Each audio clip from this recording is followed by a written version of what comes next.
Ciao, io sono Sonia. Oggi vi farò vedere come costruire la maschera di Goron da Legend of Zelda. Se vi siete persi i video precedenti dove costruisco la maschera Deku, la maschera Zora e la Majora's Mask, potete trovarli qui sotto in descrizione oppure nel mio canale. Ovviamente anche con pattern annessi.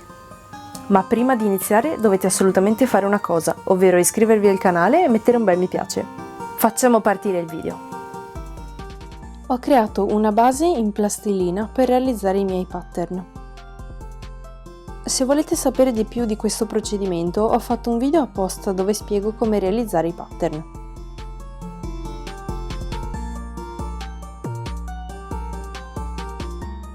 Questi li troverete nel mio negozio su Etsy. Il link è in descrizione. Per la base della maschera uso leva foam ad alta densità dello spessore di 5 mm.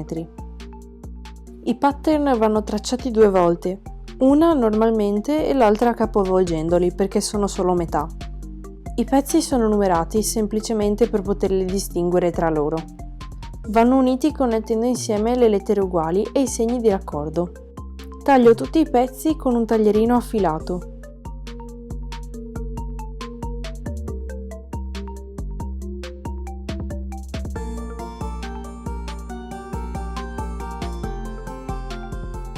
Ora è il momento di ricomporre il puzzle. Per incollare i pezzi utilizzo la colla a contatto. Va applicata da entrambe le parti con uno strato sottile, poi va lasciata asciugare qualche minuto finché non è appiccicosa.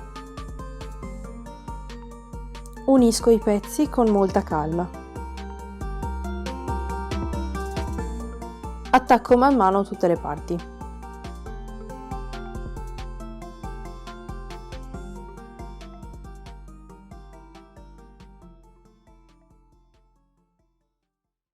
Questo pattern è molto semplice, quindi potete unire i pezzi con l'ordine che preferite.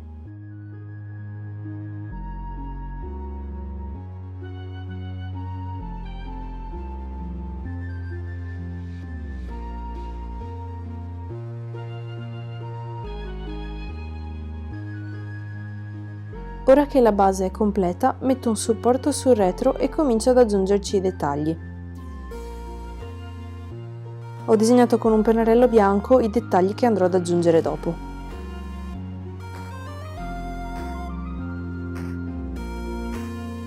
Uso il lato spigoloso di questa punta del Dremel per creare texture su tutta la superficie. Disegno delle crepe per dare un'idea della roccia.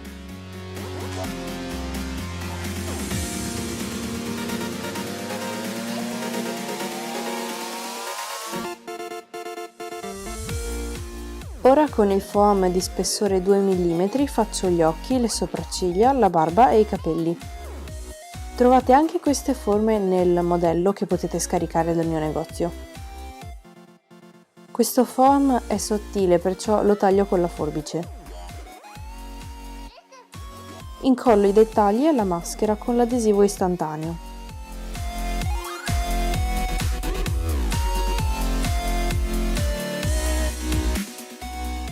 L'unico dettaglio che incollerò dopo è il pizzetto, perché prima devo fare la bocca.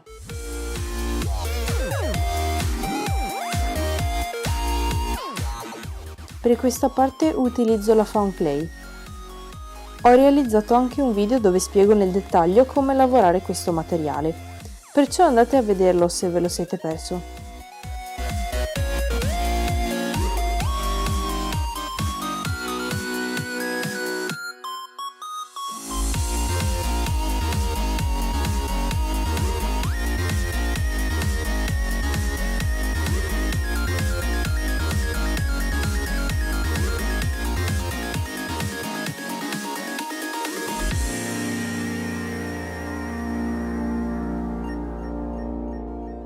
Faccio anche il naso allo stesso modo.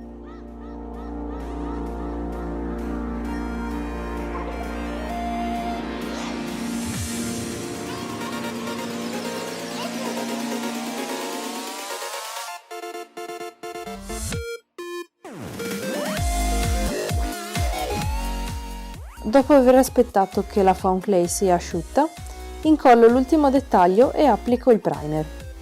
Lo diluisco leggermente.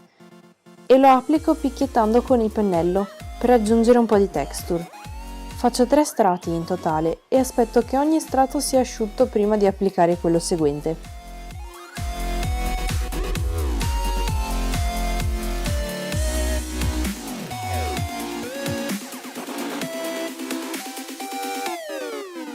Dopodiché applico uno strato di base nero con l'acrilico spray.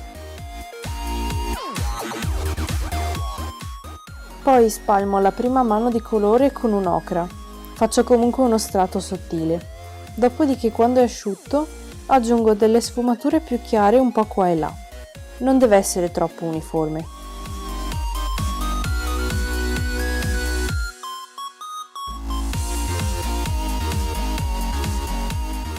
Poi, mescolando il colore con il bianco, creo tridimensionalità, schiarendo la parte della fronte, al centro della faccia e sulle guance. Mentre dipingo ho sempre di fianco una reference per capire quali sfumature e quali colori usare, quindi vi consiglio di fare altrettanto.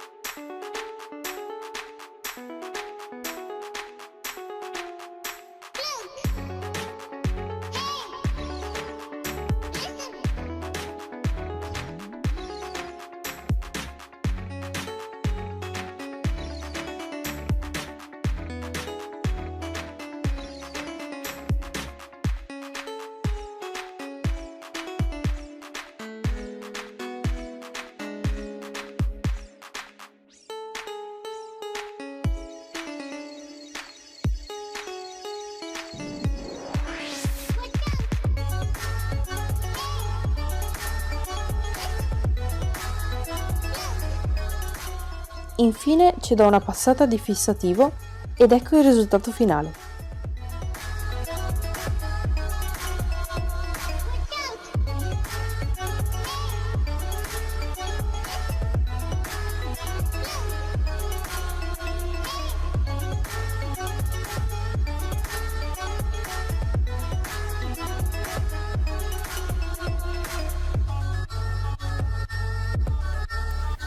E questo è tutto.